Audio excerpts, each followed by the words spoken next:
विंध्याचल और सतपुड़ा श्रेणी के मध्य से होकर कौन नदी गुजरती है? विंध्याचल और सतपुड़ा के मध्य से होकर कौन नदी गुजरती? नर्मदा नदी कौन पहाड़ी से निकलती है? अमरकंटक की नर्मदा नदी अपने उद्गम से किधर बहती है? नर्मदा नदी अपने उद्गम से किधर बहती है? और यह नदी गुजरात के तट पर अपना जल कहां गिराती है? खंभात की नर्मदा नदी की लंबाई कितनी है? 1312 किलोमीटर। नर्मदा नदी की लंबाई कितनी है? नर्मदा नदी की प्रमुख सहायक नदी कौन कौन है? और संग, तवा, बंजर, शेर, हिरण। नर्मदा की प्रमुख सहायक नदी कौन कौन है? नर्मदा नदी डेल्टा बनाती है। क्या बनाती है? एस्चुरी ना। चलिए आगे बताइएगा।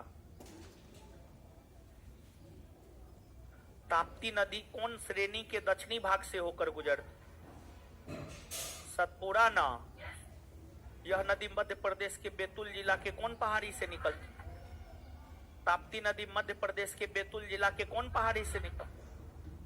ताप्ती नदी अपने उद्गम से किधर बहती है? किधर बहती है? और ताप्ती नदी जो है अपना जल गुजरात में कौन तट पर गिराती? खंभात की।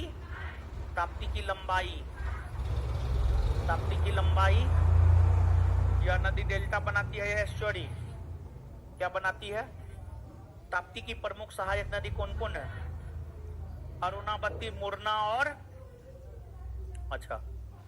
सतपुड़ा पर्वत श्रेणी के उत्तर से होकर कौन नदी बहती है? दक्षिण से होकर, यानी सतपुड़ा पर्वत श्रेणी नर्मदा और ताप्ती नदी के बीच में जल विभाजक के तौर पर काम करती है। एक बात बताइए, पूछ रहे हैं, हिमालय की नदी और प्रायद्वीपीय भारत की नदी के बीच में जल विभाजक के तौर पर काम कौन करती थी? नहीं बताएं, नहीं बताएं।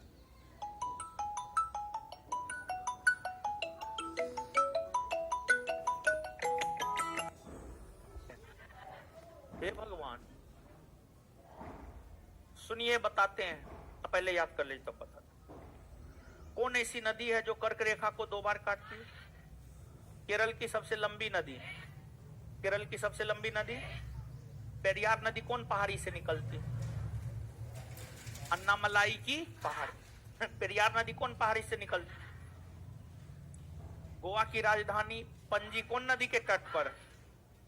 गोवा की राजधानी पणजी कौन नदी के तट पर? कौन नदी के तट पर है?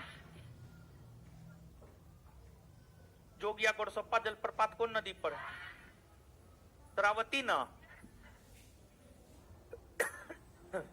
आगे आइएगा, देखिए ध्यान दीजिएगा, एक चीज समझिएगा आप यहाँ पे मानचित्र पे आइए